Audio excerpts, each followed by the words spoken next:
You are listening to the Wannabe Collective, your new variety podcast featuring every fandom that you could possibly think of. On the Wannabe Collective, all wannabes are welcome. Is lasagna the superior Italian pasta dish, is my question. Can we include manicotti in this discussion? Is that the one where it's like a burrito, kinda like a pasta burrito? Yeah, cheese burrito. Sure, yeah. Sure. I'll let you use that. Okay, so no. Okay, what do you think, Guy? Well, I mean, we are obviously entertaining the heavy pasta dishes as the only Italian cuisine, because I actually really like the seasoned meats. The chicken, the beef, the veal. Don't tell my wife because that's made from a baby animal. But it is delicious too. Here's the thing. Yeah. I can't. I'm gonna wave the neutral flag on this because I can eat Italian literally every day because I love it so much. All of it. It's Seriously. just an incredible cuisine. Yeah, every day. I would nominate for Italian dishes. I would nominate polenta as the top of the list. That is like the each as well. Yeah. Good starch. And that's how we're starting the podcast, I guess. It is the superior dish, and I'm Team Spaghetti. Boppity boopity. If you all you got to do is make this motion with your hands, where you take you clasp your fingers with your thumb and just shake your hand, and you're all of a sudden Italian. So, hey, this is a great way to start it because we're now gonna pour one out for Giancarlo Giannini. So who's that? We'll get to that in a minute. Oh, yeah. I know what you're talking about. Ladies and gentlemen, welcome to the show. This is, of course, actually, we have an official name now. We established this. So this is a part of the Wannabe Collective. If you're subscribed, you know we do a lot of different stuff here. But this particular show is called Keeping It Real, REEL.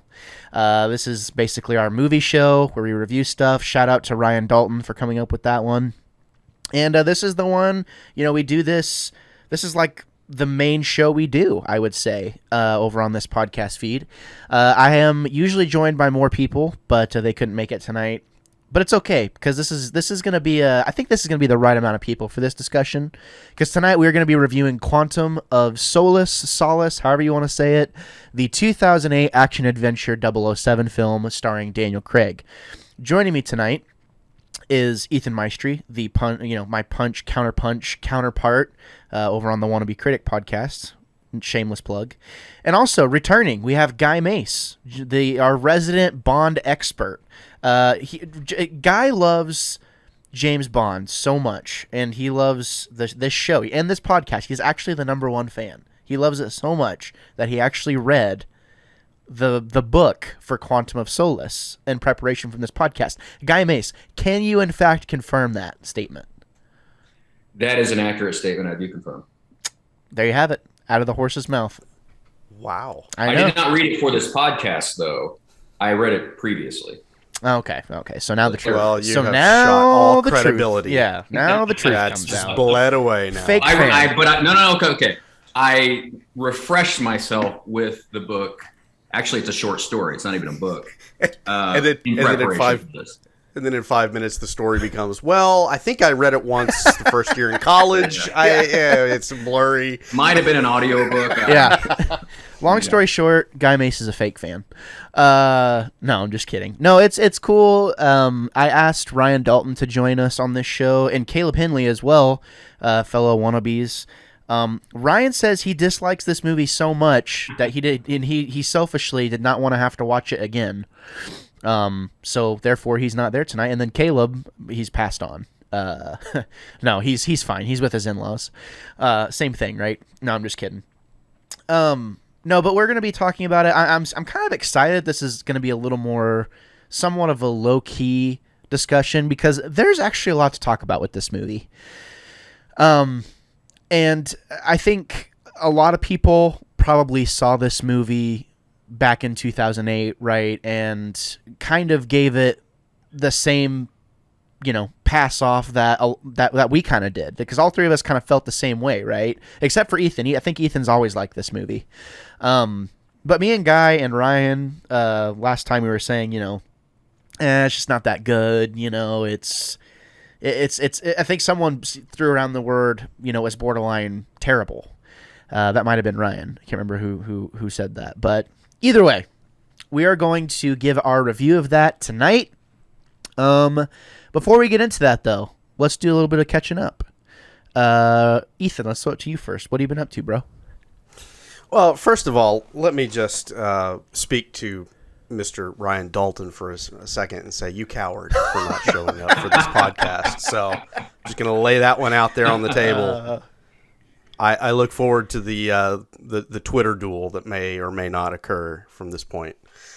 As to what I've been up to, life's been good. I've been exploring other hobbies. I've gotten a camera. I've been playing with photography. I'm in the early parts of playing with settings and figuring out how to take, landscape shots and outdoor shots of objects and things like that. I got my first really good pictures of Jupiter and Saturn that are up in the sky right now through my telescope, and so I was really excited. It's a new hobby, a new something to do, and it's away from a keyboard, and I'm excited about that, and I'm having a lot of fun with it. I have been spending some time on the keyboard. I finally got the VR to work with Flight Simulator, and holy cow, that's a mind-blowing experience flying an airplane in VR.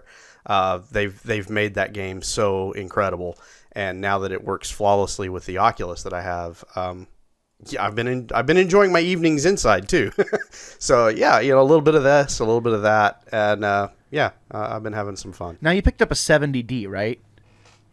Yes. Yeah. Yes, I did. I mean, that is technically, like the technology of yesteryear, but the fact of the matter is those DSLR cameras still take incredible photos and incredible video. I mean, it's and I think the technology right now is in that transition from going from what a DSLR was, which is the mirrored version, is now going mirrorless, and the profiles are getting smaller, but they're able to do better things with them.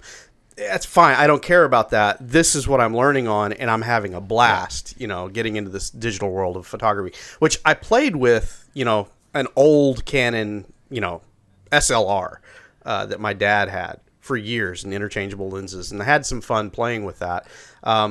This is a whole new world for me, though, getting in on the digital side, and then being able to, play with pictures in Lightroom and, in Adobe and doing things with the data is really cool also. Yeah, just wait until you get Premiere. You get it. That sweet full on Adobe Suite sale will come around, and you'll be like, oh, $20, like $20 a month. That's what I pay for Lightroom on its own. I need all of it, and you'll have it. And you won't use half of them. You'll use, you use Premiere and Lightroom. But that's cool, man. I'm happy for you. That's rad.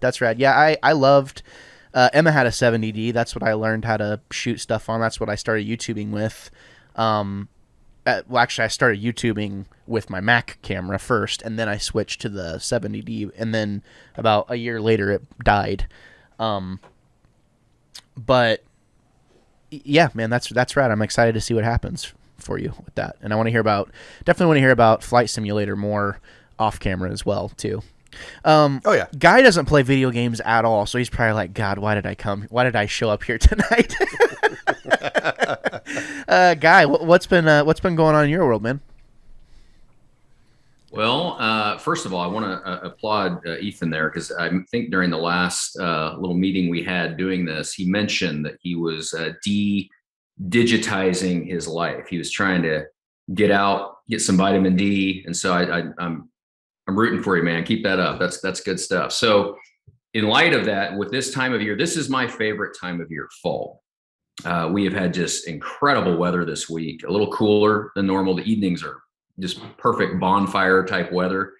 Love this time of year. So I'm jazzed about that. Looking forward to spending more time in the outdoors coming up. Hunting season's coming up, which is always fun.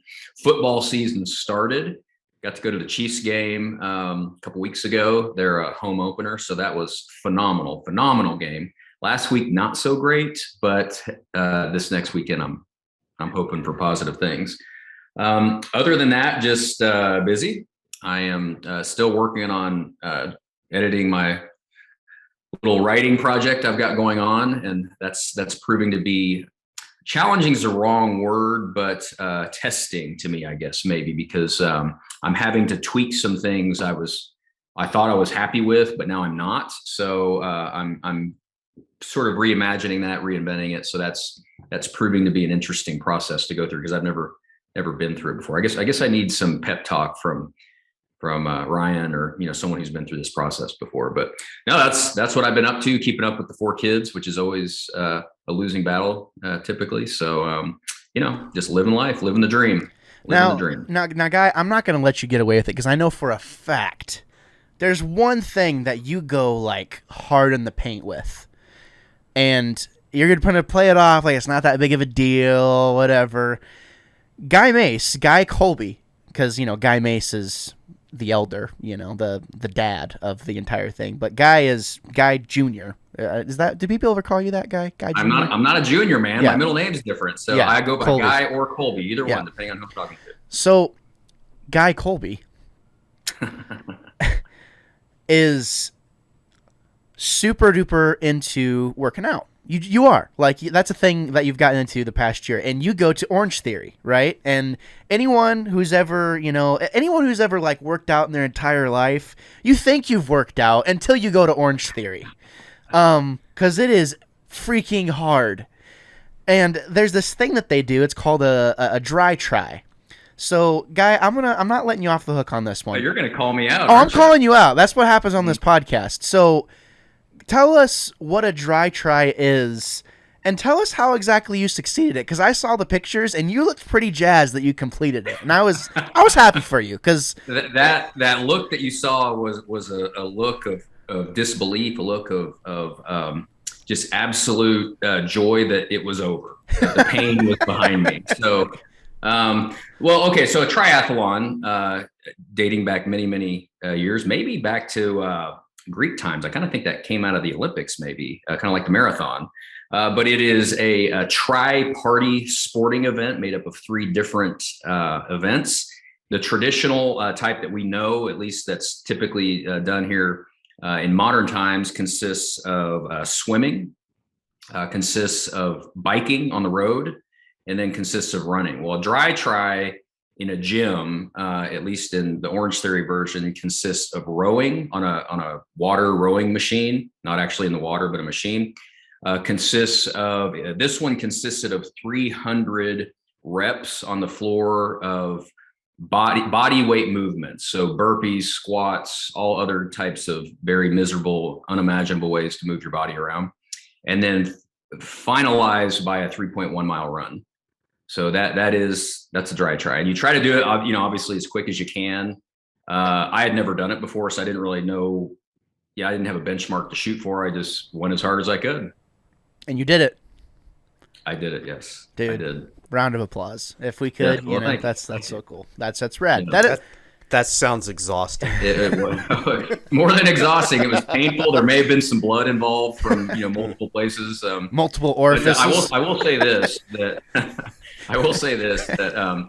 COVID, that is one of the things I picked up on, was trying to get in shape. And I've lost like 30 pounds over that time period. And so I'm not totally where I want to be yet, but I'm on the way, and I feel great. So that's awesome. There you go. Yeah. Thank you. Thank you for elaborating. Go ahead, Ethan. Yeah, an update nobody wants to know, but they're opening a Brahms just a few blocks away. So my COVID 15 is about to turn into COVID 30. Yeah. There you go. There you go. It is kind of crazy. At the beginning of this year, something similar happened to me. I started, exercising more. And it does go to show, like, it really can affect your mood, your mindset. Little small things. Like, it started with, I'm going to try and exercise at least twice a week. Was able to do that for a while. Kind of fell off. Got back into it. I go a few times a week now. We're not with the goal of, like, losing weight or anything, but just with the goal of overall health, because you need to move your body, So small things like trying to drink less alcohol, drink less soda, eat, have smaller portions and go to the gym, get more sleep, over time, it can really make a difference in demeanor and overall health. And you can have wonderful conversations. And, whenever someone says, yeah, I'm kind of a big deal, I can do the dry try. And it's like, well, you know what? I'm trying to take care of my body too. How about that? No, I'm just joking. But it is kind of cool to have people on here with different interests that do different things, that excel in different things, and that are passionate about different things. And everyone should be able to express that with an unabashed or unabashedly. That's the right word. So, nothing crazy's been going on over here. I just ordered. The time has come, gentlemen, for me to redo my setup in here. I'll be moving all my consoles. I got a new desk that's coming in, so I'll have a desk for my Mac setup. I'll have a desk for my PC setup and for my consoles. Everything's not going to be Frankenstein together like it is now. I got another ultra-wide monitor coming in, so I'll have 2 ultra-wides. It's going to be amazing. I'm excited. So, reigning in a new era, kind of for, WBC 2.0, ushering in a new era. So, exciting stuff. I'm excited to continue to make more stuff. I've been making more gaming videos, trying to be more regular with content creation, stuff like that. It's been a lot of fun, and it's been humbling. So, trying to put an emphasis on being entertaining. That's really what the whole point of Wannabe Critic is, a group of people getting together to express common interests and as well as express their opinion on non-common interests, and have everyone else respectfully listen and give feedback, maybe give each other some ribbing about it or whatever. It's all in good fun. So, but it goes to show that those things are kind of inherently entertaining. And I think there was a time where I kind of lost sight of what the whole point of all this was, and it's to enjoy yourself, but it's also to be entertaining. So I want to thank you guys for showing up and offering us a little glimpse into your life, because I'm thoroughly entertained, and I'm sure the audience is too. So there you have it. Yeah, let's go ahead and move on to our main conversation, our main topic of discussion. Quantum of Solace, rated PG-13, came out in 2008. Of course, action adventure. It's 007. 86% of Google users like this movie. This has a 6.6 out of 10 on IMDb, a 64% on Rotten Tomatoes, a 58% on Metacritic. The 58 is the meta score, but the user score is 6.3. So relatively consistent reviews across the board. Not that we use that as a compass, but we keep it in mind when we take our review into account.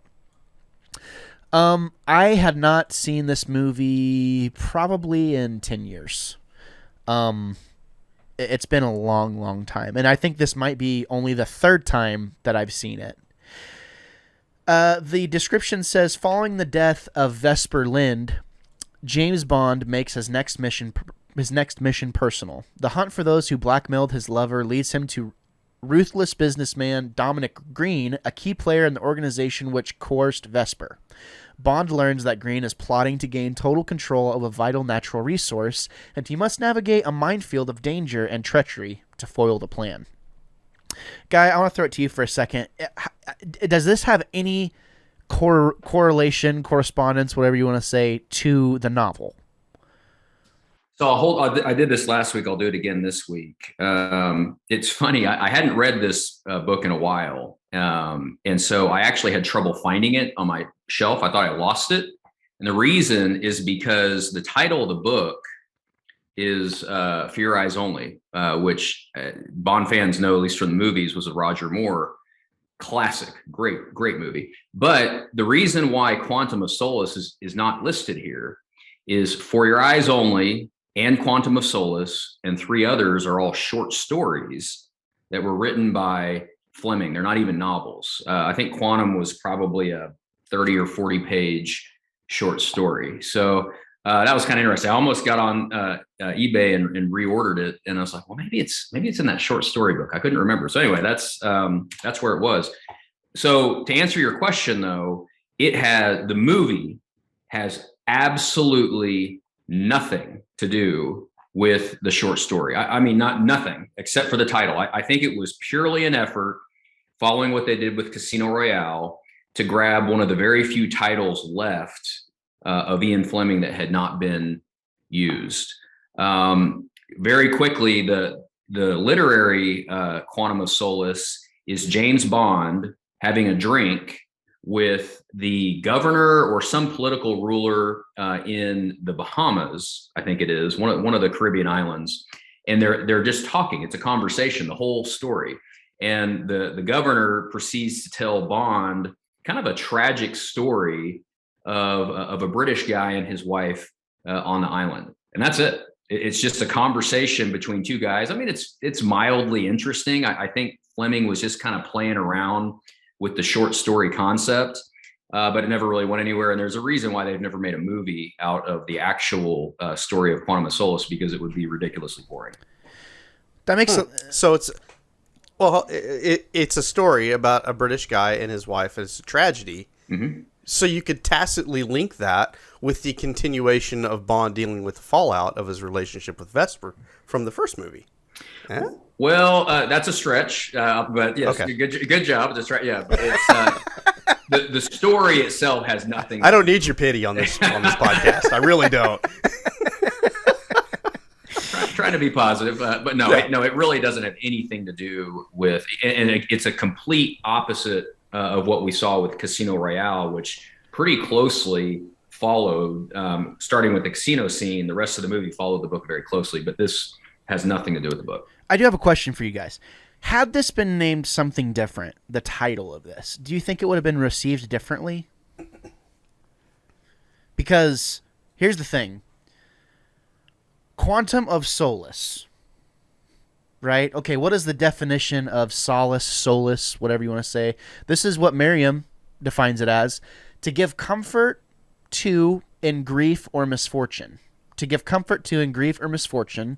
Quantum, this is the definition, a discrete quantity of energy proportional in magnitude to the frequency of the radiation it represents. Or, the next thing under that says, what does quantum mean in simple terms? Quantum is the Latin word for amount, and in modern understanding means the smallest possible discrete unit of any physical property, such as energy or matter. So then literally the title then could be rendered as Amount of Solace. Relatively. So what is Bond seeking in this movie? Answers, solace, because the only thing that's going to give him solace is going to have answers, right? So I do think Ethan is onto something for sure. But you could have picked a different name, because I remember as in 8th grade was whenever I saw this, I was like, Quantum of Solace. It sounds like a video game, you know. So I don't know. Like, I guess we can start there. Do you guys think this is an appropriately named movie? I do. I have always, from the first time I saw it in 2008, I have always thought that this movie did very well what the title says. You're right. You hit the nail on the head. Daniel Craig as Bond in this movie is looking for some modicum of comfort out of the bad situation. And you see him actively working toward that from beginning scenes, right? And that continues. That's the thread that links the beginning and the end of this movie. And so I think the title is brilliant for what the journey that the movie is taking us on. I've always appreciated that. It is a very academic title that you got to think real deeply about. Think about the other titles of these movies and the books. Moonraker, terrible movie, but of course, For Your Eyes Only, Octopussy. I mean, there's no thought required on any of these. You've really got to dig deep to understand what in the world this is even talking about. I think they my opinion is I think they wanted to use one of the few remaining titles left. And then I think that they tried to kind of come up with a story that would somewhat justify the selection of that title. His journey through the movie is interesting because, he was so primitive in Casino Royale, and not to jump too far ahead, but he ends up with this sort of measured, polished, calm, complete guy at the very end. So it's an interesting journey. And, the quantum, one of the beefs I have is confusing watchers and readers, and they throw quantum in there like that's the name of Mr. Green's organization. Well, no, it's not. He works for Spectre ultimately. So that was a confusing piece. I think it was just sort of a cheap effort to tie in the title. Well, and that's the thing is, what they've built Spectre out to be is basically this Illuminati of sorts. They don't all just work for the Illuminati. They all have their different things that they specialize in, which makes them qualify to be a part of the Illuminati, essentially. So Green's got his corporation that's taking over this land and all this other stuff, which I don't feel like they really... Was it oil that they were really after? Even though that one guy said, hey, there's no oil to be found there. So they were wanting to control the water resource and charge exorbitant prices for it. So they did not handle the quantum organization. It was mentioned one time, I think, in the movie. They didn't handle it very well. They didn't explain it. Hold on. Yeah, right. And that was the thing. In the intelligence community, in MI6, they didn't know what they were up against. So they're just throwing darts, and they come up with this name. It's possibly been given to them as a misleading name to get them off of the hunt or off the scent for Spectre. And so in my mind, it's very easy for me to take this quantum and the idea that they were onto something there with that, and then in the next movie you realize, no, that's not what it was. Well, that's fine. It was a red herring. And I thought it played very nicely into this whole misinformation and not having the accurate intelligence at that point. I thought it was really neat to have Bond just muddling through this and doing a pretty good job of it, thinking on his feet. I thought this movie to me takes the concept of the pre-Bond that we see in Casino Royale, and now here's the crucible in which at the end of this movie, now we have the character that we're familiar with. And I think this movie does a great job of transitioning him from, here's a new idea or a new take on Bond, or at least we're going to start him in a new place that we're not familiar with.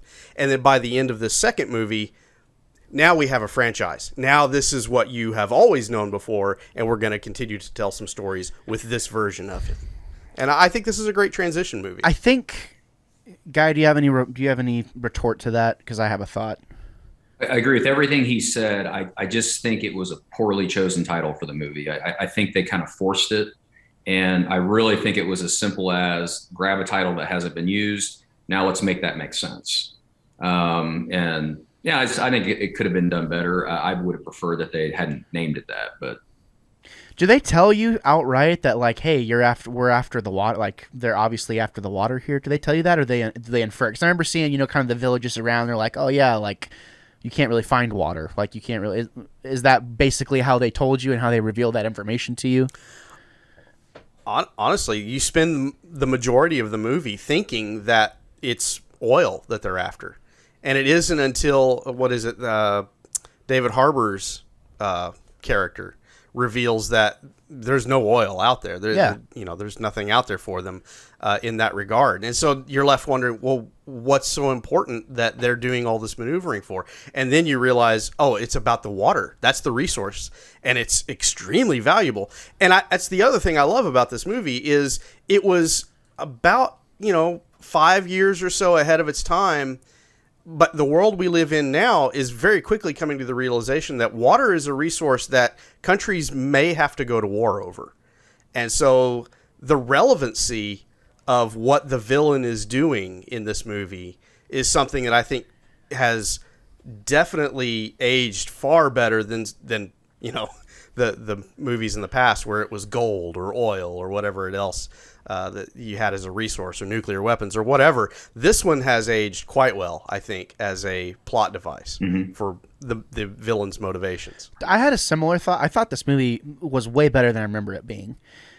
The only thing, at least in terms of the title and kind of, we've kind of evolved the conversation and it'll go where it needs to. But I think that this movie is so much different than the first movie, to where it kind of threw people off back in 2008 whenever they're probably expecting to see a proper follow-up to Casino Royale. And that's not really what we got here. It's not the same type of movie at all. I mean, this is like bourbon in hand, focus on what's happening movie. I mean, truly, I do think that this is a refined experience that you really have to be paying attention to, or it's almost like watching Inception. Like if you're not paying attention to every second of this movie, you are going to miss something important, and that's what happened to me.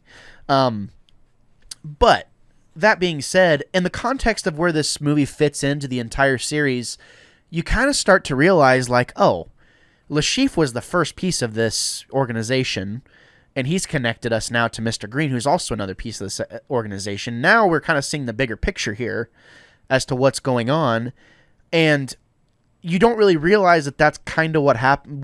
In my opinion, I don't think they make that very obvious to you. I mean, they obviously reference Lashif and stuff like that, but how do you guys think that this movie corresponds to the first movie? Like, is it a proper follow-up in your opinion, or and try and put Skyfall and Spectre out of mind and try and like put yourself in the position of, is this a good sequel to Casino Royale? So my favorite part of the movie, my favorite sequence of the movie is the opening sequence. The car chase with, where the Aston Martin is the absolute star of that scene, going through the tunnel along Lake Como in Italy, just nuts, it ensues from the beginning. And then the fact that, at the end, he flips open the trunk and pulls Mr. White out. Now, that's not one word, Mr. White out versus White out. Mr. White out. Yeah, I wanted to clarify that. So, and what that leads to, I think, is just this brilliant scene where they throw Mr. White in the chair, and M begins her questioning of him, and he starts to laugh. And he says, and I'm going to paraphrase here. He says, we're so worried on our side. What does MI6 know? What does the CIA know? And you know nothing. You don't even know who we are. You don't even know that we exist. And so it's a brilliant beginning to this nefarious organization that MI6 is just now getting to even be introduced to.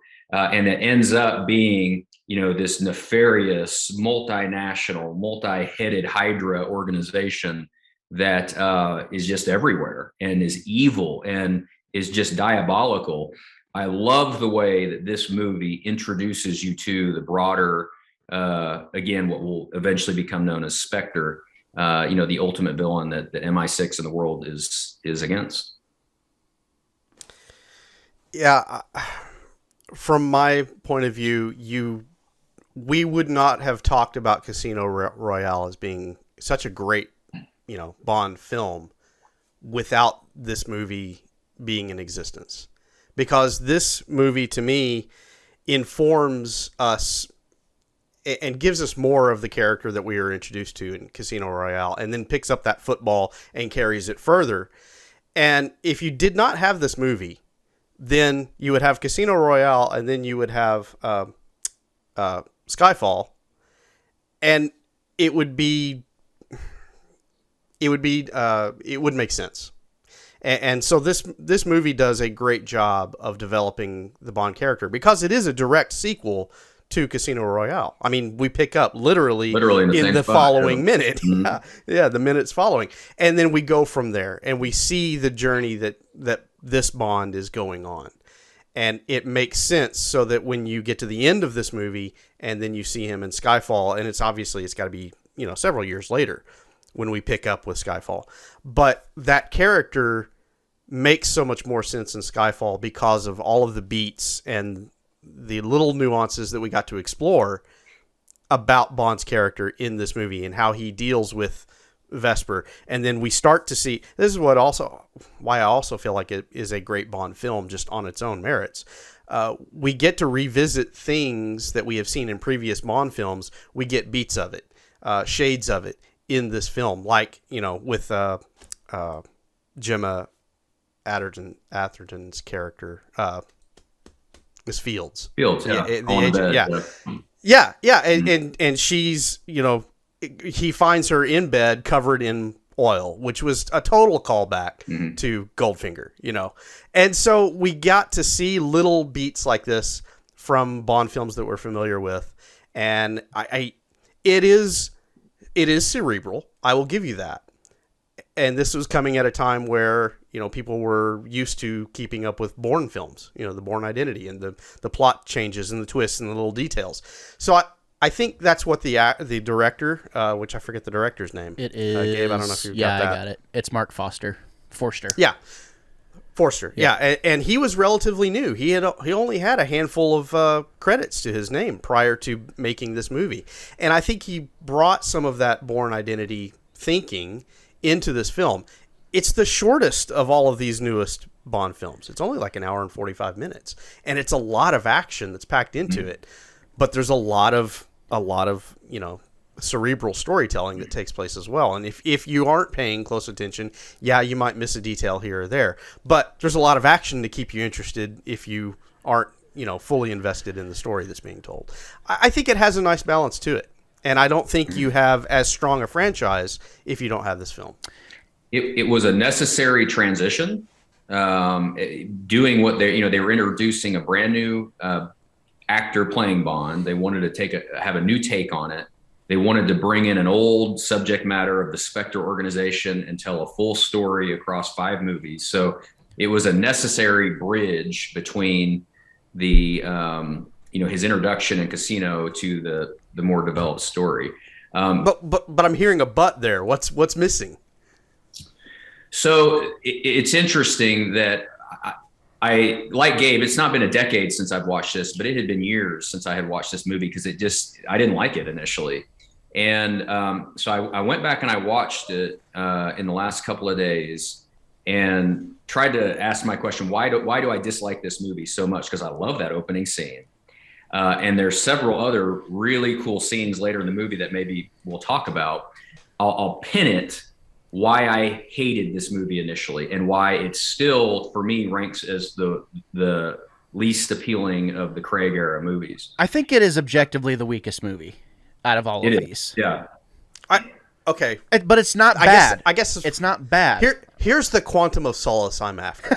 Is I've heard this movie talked about in such derision for years. Mm-hmm. And I'm willing to accept that it is the weakest of the Daniel Craig movies. I'm perfectly fine with accepting that. The question that I want a definitive answer for is, why is it bad?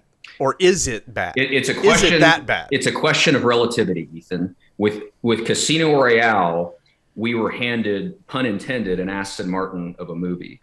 In this movie, we're handed a Malibu. Good car, quality car. Gets you from point A to point B. Interesting in some ways, but it's not an Aston Martin. And here is I hear you. Here is why. Let me answer your question. All right. All right. Settle down. Shots fired. The reason I think that this caused me so much consternation initially, it starts in Haiti. The entire scene of Haiti destroys the movie for me relative to the other movies, and the reason is because Mr. Green, who I like by the end of the movie, he sort of resurges at the end of the movie. He is overboard on the sleaze, on the one line. I almost thought he was the absolute wrong choice for that role based solely upon the Haiti sequence. He's a foot shorter than the beautiful woman in the movie. He's just this sleazy little guy. It's not believable. And his one-liners are ridiculous. They're just absolutely ridiculous. And that took me a while to get over in watching the rest of the movie. Likewise, her name's leaving me. Corinne? Whatever her Camille? Yeah, whatever her name was. Camille, there you go. Camille. Yeah. She also comes on, like when your first introduction to her, she picks up Bond in this little car, and she comes off as very like overly want to be a Bond girl. And again, she makes up for it later in the movie. She settles down and gets into the role. But that whole Hades scene, man, it just took me a while to get over. I think the casting and the writing was deplorable in that part of the movie, and there was a hangover for me. That's why. I can understand where you're coming from on that, because that whole sequence does have a pacing issue. It's too fast. They tried to pack too much into it, mm-hmm. and there's a lot of character exposition and introduction that's taking place there, and it is a bit frenetic. I think that's how I would describe it. So yeah, I can see where you're coming from on that.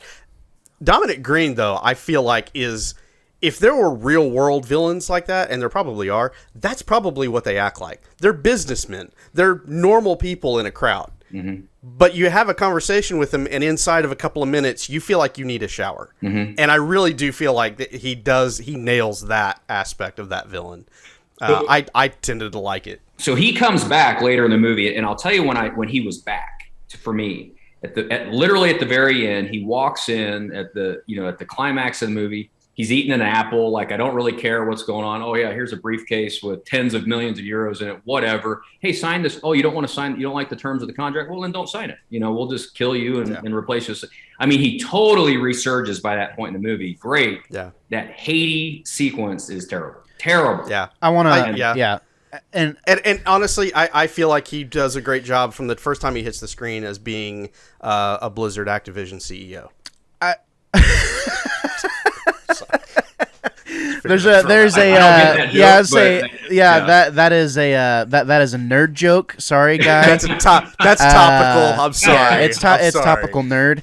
So I agree with everything Guy just said. Here's the problem. Okay, so Casino Royale, we get basically three first acts in Casino Royale. Basically, we get the relationship.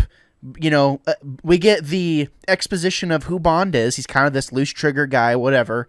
We get the exposition of Le Chiffre, right? And what he does.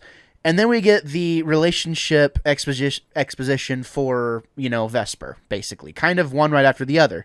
This exact same thing happens in Quantum of Solace. We have Bond doing his thing. Okay, Bond's still kind of the guy. We understand his motivations. Then we get the interaction, we kind of get the exposition for Camille and Mr. Green and her reasons for being in the movie. But then we get a different one, a third one.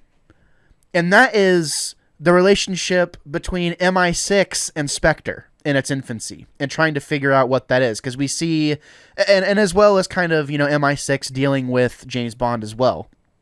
The reason I think this is the weakest one is this is one that you would have to watch a few times to kind of piece everything together, because everyone's kind of dealing with something, and it's all compartmentalized, but not very well done, in my opinion. So, first of all, kind of like what Guy was saying, that initial scene in Haiti it's weird. It's a weird beginning to the movie. I wish we could have somehow seen, and it does kind of tarnish the character, the kind of the cool bad guy-esque things that the character does for us, and Camille towards the end of the movie. And it's almost like they purposely tried to make you think that this movie belonged back in the early 70s, because it kind of had that early Bond feel to it in some ways, where we totally had a boat chase. Yeah, exactly. So live and let die. Yeah, exactly. I mean, that is evidently what they were going for. The issue is within that 15-minute sequence from Haiti, and kind of leading up to what's to follow. So much is packed into that amount of time. I'm confused as to what I'm supposed to be paying attention to. Am I supposed to be paying attention? I'm thinking of this and looking through this through the lens of a first-time watcher. Should I be concerned with Camille? Because they're spending a lot of time on her with her and Mr. Green's relationship. Oh, and this general guy. Okay, so Mr. Green's obviously, his organization's in bed with this. And I guess they looking in the grand scheme of things, it is a smart way to say, like, hey, these are the types of people that we do business with. A member of Spectre being, basically having this dictator guy, in his pocket, essentially. So yeah, like the Spectre is not to be trifled with in the grand scheme of things. But as the first time you look at it, you don't realize that as the watcher that is what's going on, or that's what you should be looking at until the end of the movie. And really, I mean, if you've not paid attention, like I said before, and again, I don't think this is a bad movie. I think that this movie is too smart for its own good. And that there was attention to detail, and the main difference between this movie and Casino Royale is all of those characters are tightly woven together. And then, we have the whole Mathis thing kind of coming in the first movie. Everyone's close-knit. The villain is steps away from our heroes, all of our heroes in the same room. Everything's easy to keep together. Whereas in this movie, there are so many moving parts. I there were too many kind of, I don't want to say big moments. I think there were too many opportunities that they tried to make things seem significant. Like, for instance, I completely forgot that Mathis dies in this movie. Because you do kind of wonder, it's like, oh, what happened to him? So when we see him show back up, it's kind of like, oh, hey, what's up, man? You know, where you been? Sorry about what happened to you. Sorry you got tased. Whenever the redhead, you know, she gets oiled to death, whatever you want to say happens. They take too many opportunities to make things seem significant, and they just feel poorly placed. Now, that doesn't mean that it's bad. I just think for the average moviegoer, someone's going to be kind of, I don't know if flabbergasted is the right word. I think it's hard to pick something.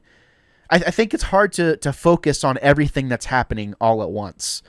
And there, so in doing, you have all these different plot lines to keep. This would have been a perfect season of television. Like, they could have told this over like 6 or 7 hour-long episodes and made it amazing. Yet they tried to take all that content, you know, and mash it all together. It's like Mi6 is beefing with Mi6 is you know, doesn't know what they're up against, and they're beefing with James Bond.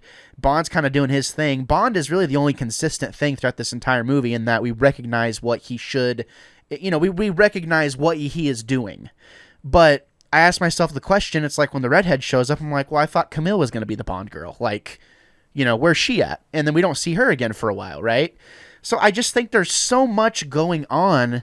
But Gabe, that is what old Bond movies did. I mean, like Strawberry Fields, Agent Fields, she's a Bond girl, yes.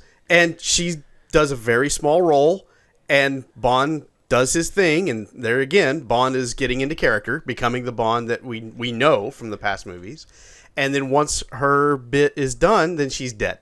You know? Right. And that is something that was always done in the Bond films. That was part of the Bond equation in the old days. The throwaway love interest I mean, they did the same thing in the first movie, but it's kind of a delayed response, right? So I mean, we don't really see that, and I'm not that was one small detail. Go ahead. Sorry, Guy. I was going to say, maybe, again, I'm not going to pretend I certainly have all the answers here on this, because I certainly don't. But maybe what you're hitting on, I'm kind of feeling, Gabe. And going back to Ethan's question, why do we think this movie sucks so bad compared to the others? It might be because of the simple volume of what they were trying to jam in there. And there were just moments that they didn't execute very well. It's that simple. Is it too short a movie? Yes. I think does it suffer from being only an hour? It should have been minutes? Another hour. You know, yeah, maybe another. Well, and that, I mean, that'd be a long movie. But yeah, maybe another 30, 45 minutes could have smoothed over. Yeah, I'm sitting there thinking things. Casino Royale clocked in at what, 2 hours 10 minutes? Mm-hmm. Yep. And most we're looking at it 2 hours. Yeah, most of them are exactly. And so this one in an hour and 45 minutes, did they pack too much in? Too short a time. Whenever you get to the end of this movie, and Camille and Bond are going after, and it's Camille didn't even need to be in this movie. If you get rid of her, I mean, why is she relevant? The movie doesn't change whether she's there or not. So why are we spending time focusing on her story? I don't understand that. I mean, just to give us a strong female lead, okay, that's fine. Like, if you're gonna kill one, it's like, oh, we can't do that, you know, because it's 2008. We need to. I think you have to have Camille there in order for us to recognize the humanity in Bond, because she doesn't become a Bond girl in the traditional sense, in that she ends up in bed with James Bond. Right. Instead, she is working with him, and he is helping her because of her situation. She's out for revenge, and he recognizes that. He's out for revenge too. And so there's this humanity being touched. I'm bringing you along to help you, and it's helping me at the same time.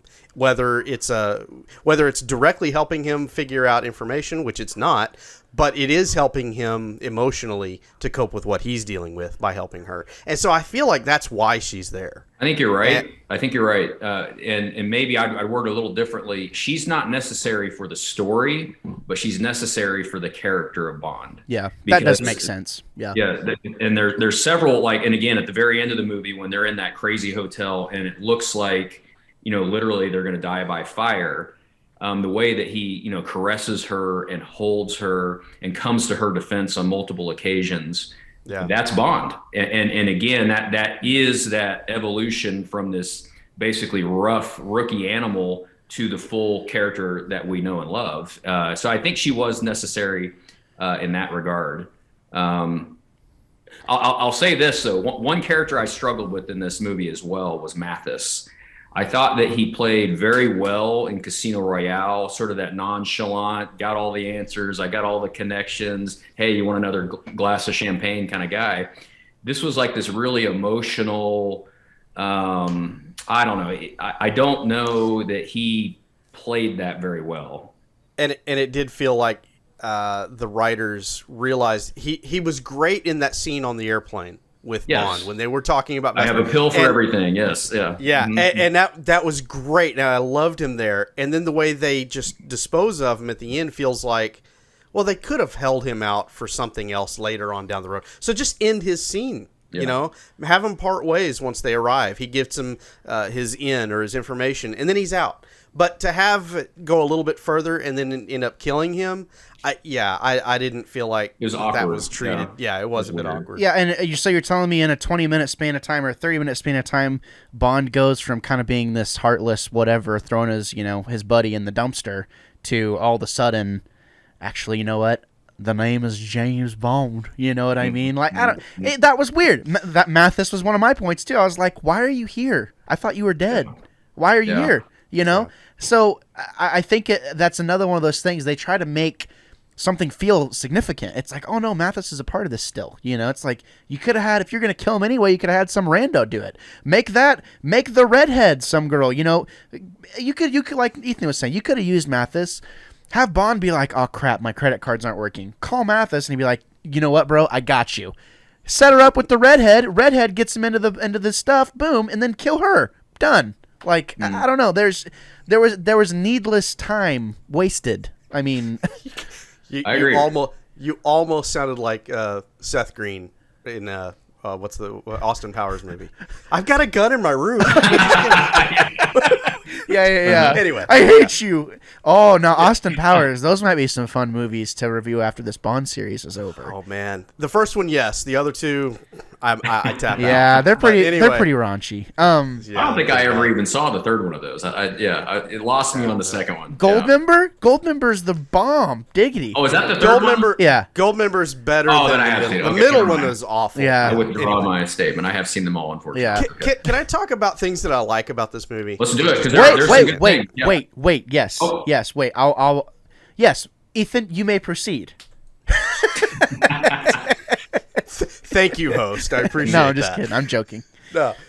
But no, I do want to talk about a couple of things that I really liked about it. And one for me is the opera scene. The modern opera in the Austria. Incredible. Yeah. Just, I mean, that's a spycraft movie. Mm-hmm. And just the scene blocking, the way it was shot cinematically, there were things about that I go back and I can watch just that sequence, and pick out something new or something I appreciate about the way it was shot or the story as it's being told. Just the interaction between oh great, I blanked. Mr. White and Mr. White talking with the person next, the lady next to him. You know, just it was so well done.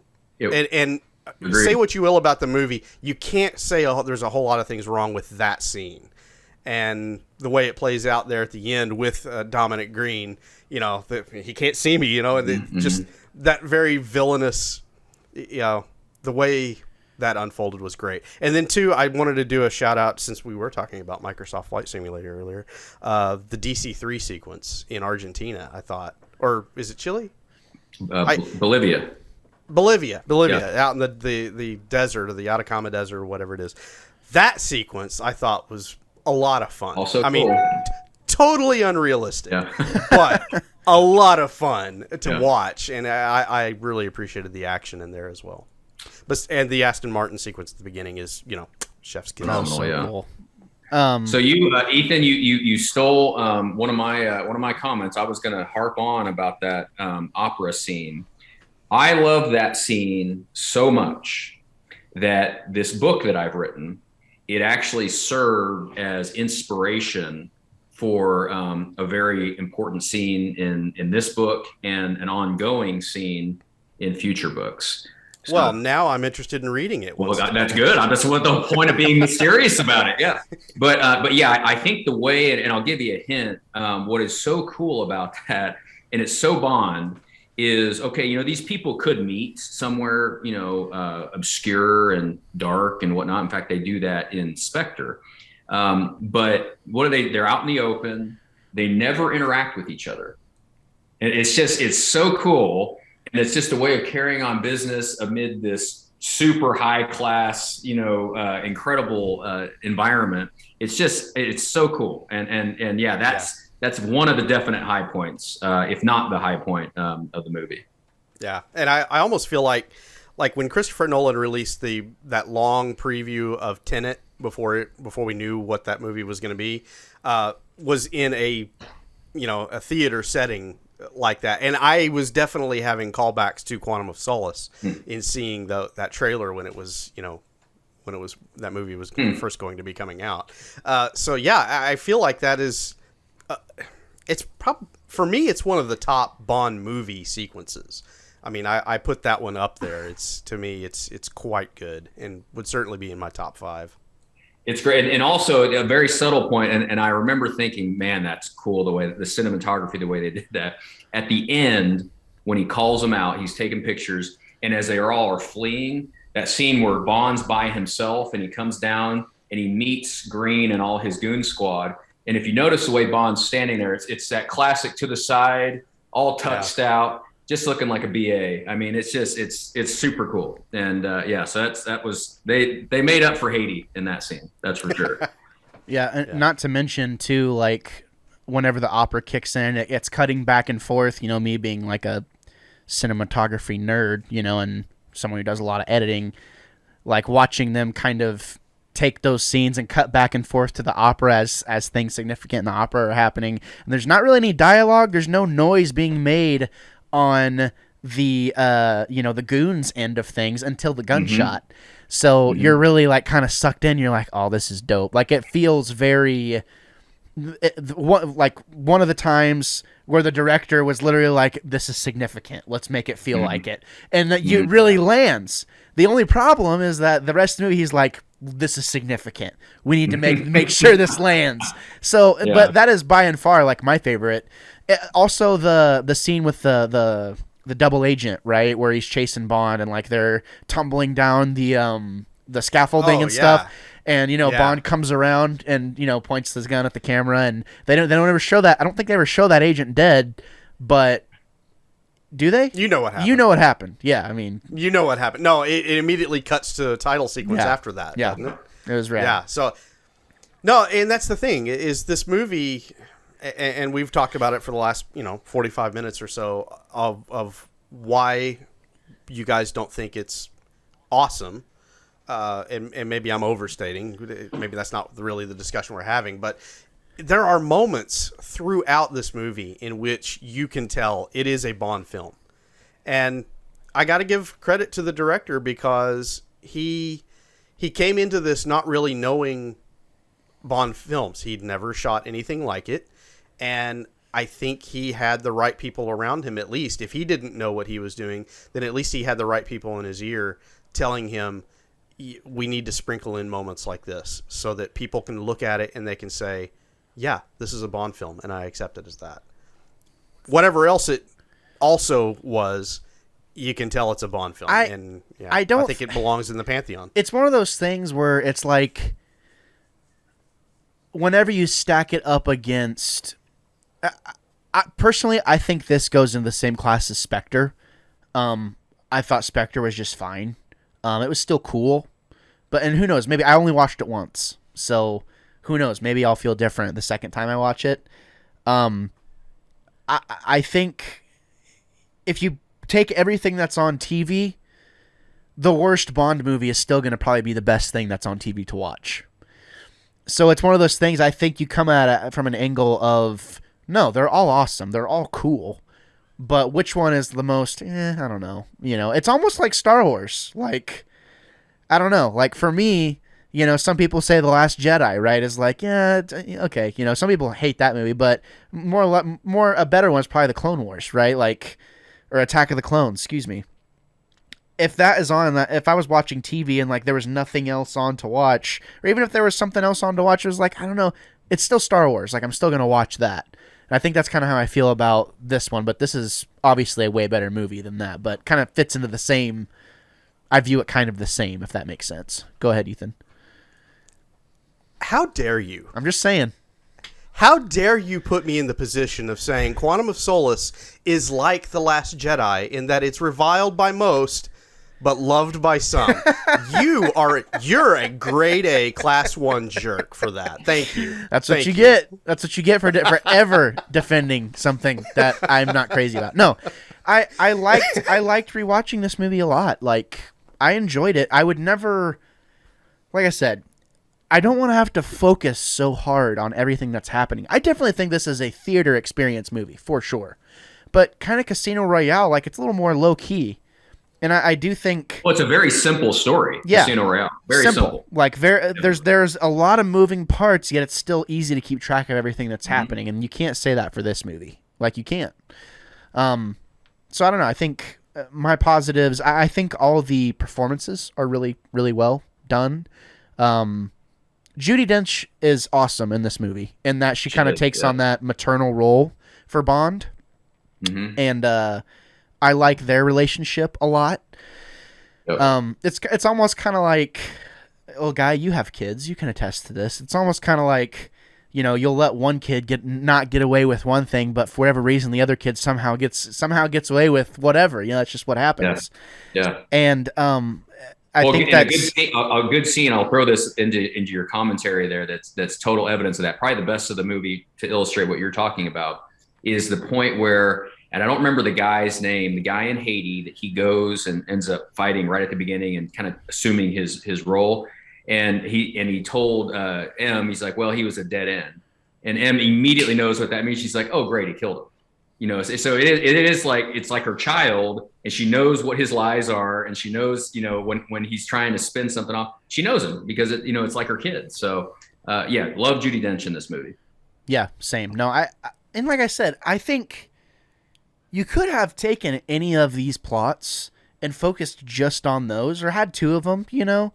But there's a lot happening here, and I think it could have benefited from another 30, 45 minutes. I mean, I would have sat there for 2 hours and 45 minutes to see all of these plots kind of fleshed out better, you know, because it's not like the story beats don't make sense. They do. That's not the point. The point is it all happens, and then it's like, oh God, we're at the end of the movie already. Like, so by the time we get to the end, yes, Camille, whatever her name is, she may humanize Bond, but at the same time, the only one that's been consistent the entire time has been Bond. So her moment doesn't really feel deserved in a way. I'm kind of like, okay, like it's cheap revenge, cool. But I don't know. Maybe I'm missing the point. I don't know. Well, again, this whole notion of there's just too much packed into a short package, I think is relevant. Speaking of Camille, something I don't think that was handled very well. There's this little nugget thrown out, maybe when they're on the airplane, and Bond says, "So my sources tell me you're part of Bolivian Secret Service or Bolivian intelligence or something." And does Bolivia even have a secret service? You know, I didn't. That surprised me. And it's just this little thing that they throw out that's kind of a big deal. Oh, so she's a trained intelligence officer. Well, where was that this whole movie? She kind of bumbles her way through the previous part of the movie. So that just didn't jive with me as well. What's interesting, and again, I think an opportunity that they missed, is towards the end when you understand sort of what Green's organization, Quantum's up to, this idea of fooling everybody. There's no water, and then they're going to be the water utility and rip everybody off. And you see these poor people in Bolivia just suffering, and the musical scores that they play as her and Bond are kind of walking out of the desert, and you're seeing these poor people. I mean, it tugs a little bit on your humanity, and you're like, oh, that's what this organization is about, is treating the common person terribly to make money and to gain influence and power. They should have developed that part of the story, because that is your introduction to what Spectre is all about. They are an organization that kills, maims, destroys. They don't care. as long as their power and wealth increases. Yeah. Yeah, that is true. That is a beef that I would have with that plot development, in that, like I mentioned earlier, you think they're going after oil. You think that's even, David Harbour's character, he's in that country for oil. Or he thinks he is. And he's all, ha, like he's in this weird stoner. I'm like, what was that about? He's all, ha. He's totally a jerk in this movie, Yeah. and I like it. I think he does a good job with it. But yeah, I think they hid the point of all of this a little bit too long. They held that card a little too close to the chest for too long before revealing it there at the end. And I think you're onto something there, Guy, that it might have been a better story if they had spent more time bringing us in on all of the intricacies of why the plot is unfolding. What's the goal here? And I think if we had a little more tipping of the hat as to what that was exactly, I think it would have paid off better there at the end too. Yeah. I'll throw something else out there, not to digress too much.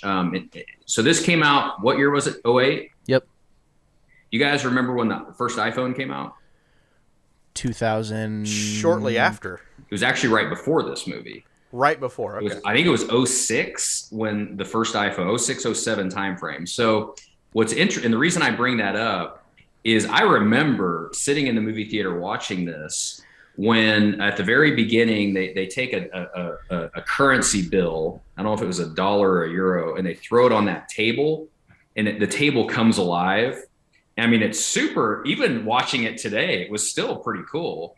And you notice that the phone constantly played a part in this movie. And like M's walking with that one guy, I don't remember his name. And she asks him a question, get a hold of Bond, where's Bond? And so he pulls out this weird looking phone.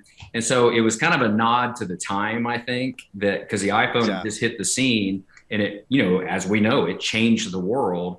And you could tell, I don't know if that was already in the works, all those, technical components. My guess would be not. I bet you that they pivoted quickly in the storyline to take advantage of what had just happened in the world. Yeah.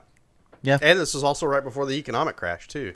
So this is one of the last that's big right. because that had an impact for the next couple of years at least on cinema and everything. Mm-hmm. So Yeah. Worth time, yeah. Is there anything that we want to mention? Like, do we find anything significant? I mean, the entire thing, man, this entire discussion has been pretty significant. No, I'm just kidding. Go ahead, Ethan. Well, I was just gonna say I said it before, and I'll just reiterate. I think that the at the end of the film, the point of all of it with the whole thing over water, I think that's a very relevant discussion that you're going to see more and more and more in actual headlines today. And so I give this movie credit for being a little bit ahead of the curve in looking at something beyond oil, gold, or nuclear weapons, which has been the holy trinity of Bond films up until this point. It was all about money, which, yes, it's all about money.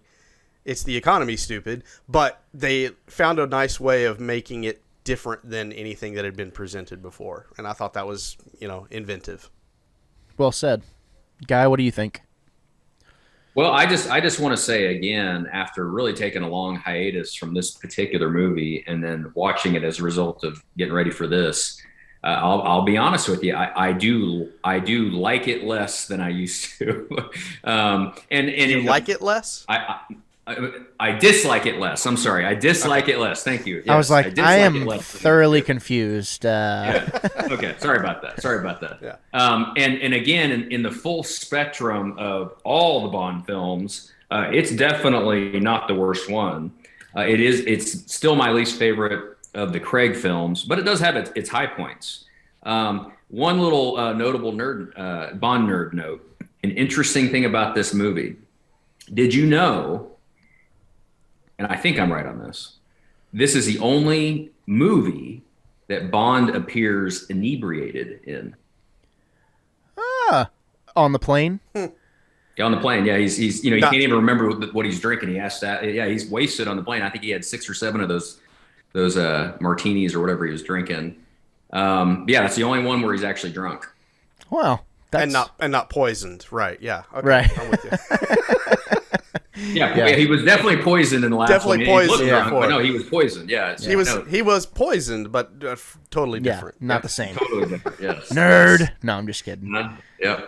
No, that's cool. Yeah, no, that was It's just kind of a little interesting tidbit about this one. It's almost like that was kind of the nod to the book in a way. Like, because isn't he sauced in the book or in the short story is what you're saying? He's like talking to someone at a bar. He is. Well, he's always drinking in the books, constantly. I mean, that's what I guess the Brits did back in the 50s and 60s. They just never stopped drinking. But no, he wasn't drunk. It was just after dinner, and they were talking, and he didn't come across as inebriated. But I just thought that was interesting, and it's sort of like that's sort of his low point in the movie, and sort of the inflection point, because he still hasn't gotten over Vesper. He feels guilty about what he did to Mathis, and he's kind of trying to bring him along and resurrect his dignity. And so he's battling with all these things, and it's a low point. And what do you do? I guess when people are at their low point, a lot of them go get drunk. So that's what he did. Yeah, makes sense. And one last thing I like about this movie, right at the end, we get the answer for the Tunisian love knot or whatever it is, and we get to see the wrap up of that whole thing. And shout out to Stana Katic for making a brief appearance there. I like her in Castle. So anyway, that was a great scene too. The way they wrapped it up, I thought that was well done. Yeah. There you have it. So all in all, gentlemen. We are left with a movie that one of us thinks very highly of, and two of us, at the end of the day, we can see all the pieces that are there. We can see all of the points. It's like, yeah, they did do that. Yes, that is there. Yes, the pieces are there, but the execution just wasn't quite there for us. That being said, it's not a bad movie. It's not. I would love to hear why someone would think it was a bad movie. It's worth watching. It is. It is. It's worth going back to every once in a while. I don't think it's bad. So at the end of the day, what do we if we had to put a number on this, what do we give this out of 10? Anyone can go. I'll start out. This is a solid 6.7 for me. Okay. That's very precise. That's very precise. Yeah, that is. Well, so 67 out of 100. Okay. All right. There you go. Yep. Okay, I can deal. What do you think, Ethan? I can't remember what I gave Casino Royale. I think I gave it an 8. I feel like, if not an 8, then a 7.5. It's right in there. It's extremely good. There's not a whole lot you can knock about that movie. This movie, to me, I have always liked. Now, I hear what you're saying, and I would totally agree with you. If I'm thinking about watching a Bond film of the Daniel Craig era, this is not the first one I'm going to grab. I totally give you guys that. That being said, there's a lot here that I like about this movie, and it's hard for me to kind of separate my personal liking and nostalgia for this movie and trying to critically give it a score here. So I'm not even going to try. If I gave Casino Royale an 8, then I would give this one a 7.5. I think it's really close. And if I watch Casino Royale, you can bet within the next day or two, I'm probably going to watch this. I'm going to watch Quantum of Solace just to kind of bookend the experience, because you can't have one without the other. And for that, maybe it's the long way of going about things, but that makes it a valuable movie in the Bond franchise. And so, yeah, I score it just under Casino Royale. I'll give it a 7.5 if I give Casino Royale an 8. Okay. Yeah, so it's one of those things for me where obviously you all know that I don't do decimals. I'm not, unless the number that follows it is a 0. And I just don't find myself giving this movie anything above a 6. I think 5 is borderline fine, right? Or kind of like it's passable, right? It's like, yeah, I would watch it again, right? 6 is above that for me, in that I do think it is enjoyable. We're gonna kind of take some notes from the Bush League gaming guys, which I know. Shout out to Bush League. They actually they're at least Jacob Bush is interested in our Bond discussions. So here you go. I'm referencing you. There you go. I think 6 is enjoyable. Name drop. Yeah, he's a good dude. He is. He's nicely played. Yeah, he's a good dude. Enjoyable. It's enjoyable. I think 6 is enjoyable. But I still think it could have used work to be considered good. I don't know, or great. I don't know. It's a hard one. It's a strong 6. How about that? And I'm not going to get anything above that. You mean like a 6.7 maybe? No, I'm gonna give it an emphatic mediocre. Yeah, it's enjoyable. Yeah. I think 7 puts it at good, so that would make sense for guys' rating. 6.7 is it's like, but Ethan really likes this one. But Ethan, I like what I like. Ethan, you can you can be and you are wrong. No, I'm just kidding.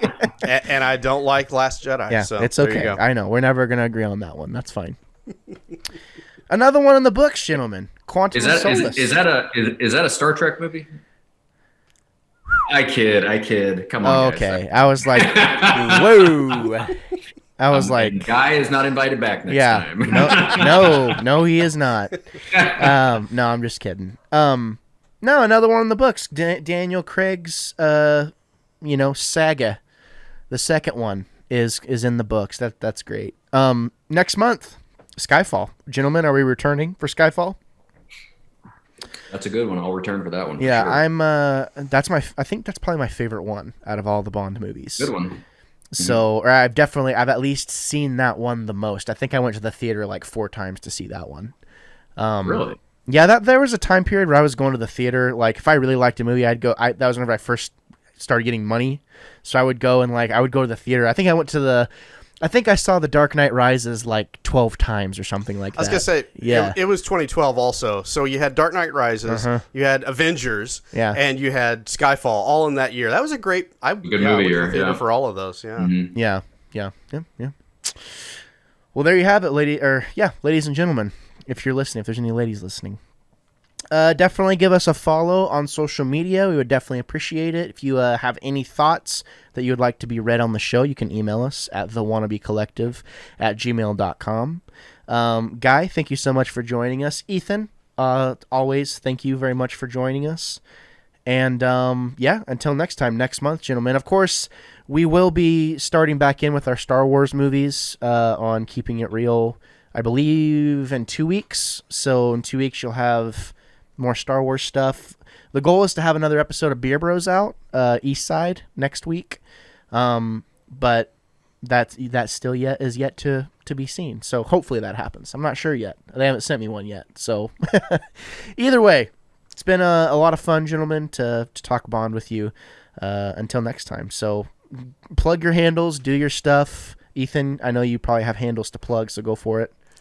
Yeah, you can find me on at Ethan Maestri on the Twitter. That's my personal account. You can interact with me there if you feel like you need to.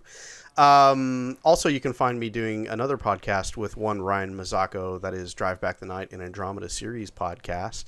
You can find that on Podbean, and at Andromeda Pod is where you will find that Twitter feed as well. I also did a spot over on BLG recently, a couple of spots actually. So those episodes are supposed to be hitting in the next month and a half, 2 months. I haven't heard what the schedule is yet, but look for me over on BLG too. Yeah, they came on for we're continuing our playthrough of the Supergiant games, and they came on, and I threatened. I said, "Look, man, if you're gonna try and poach my co-host, I might have to have you killed." But no, they made it very clear that they weren't trying to do that. So, but yeah, very cool. Definitely be on the lookout for those episodes. Guide. No, good. Go ahead, Ethan. I was just gonna say, no, it was great just to sit down with them for a little bit and collaborate, and so yeah. It was a fun time. Like I said, good guys. Guy, do you have any handles that you want to plug? Not really. The only thing I would maybe throw out there for public consumption is if you're interested in espionage meets historical fiction, Da Vinci Code meets Bourne. That is the writing project, the book I've written. And so if you want to check out guymace.com, that's my website where news on that project will unfold. Hopefully good things coming. There you have it. How rad. Yeah, how rad would it be if at the end of these James Bond movies, guys like, you know what? I think I just want to join the podcast every week. You know, who knows? It could happen. It could. That's how it's happened with everyone else. It's just this podcast is so good that people are like, you know what? My takes are infinitely better than Gabe's. So I think I would definitely, come on and spend my time. I don't know, Gabriel. My insight into certain genres you guys focus on is pretty shallow. So sometimes that's almost better. Having someone that can just rain on the parade, it can be pretty comical. So you never know. Never say never. We still got we got like 4 more months of this. I'm it's gradualism is what's happening. But no, it was great to have you guys on again. This was a lot of fun. I think honestly, it kind of worked out that we didn't have more people because there either would have been a fight or it wouldn't have been as interesting, I think. So I think this was the right amount. There was a lot to unpack on this one. There's a lot to unpack. Yeah, for sure. So, well, that's going to wrap it up for us here at Keeping It Real from the Wannabe Collective. Thank you all so much for tuning in. And, gentlemen, say goodbye. Ciao. Well, whatever possessed you to check out any of the content that you saw today, I just want to say thank you so much for doing so. If you check the description down below, you'll see that there's a variety of different projects that I'm associated with. This is Wannabe Critic Productions after all. So I just wanted to say if you enjoyed what you saw today, consider giving some of those other projects a chance as well. There's a lot of stuff that I'm a part of that I do. If you were here for me or for someone else that you saw today, again, just thank you for checking it out, and I hope to see you again. But until next time, I'm Gabriel Fast, and I'll always be the Wannabe Critic.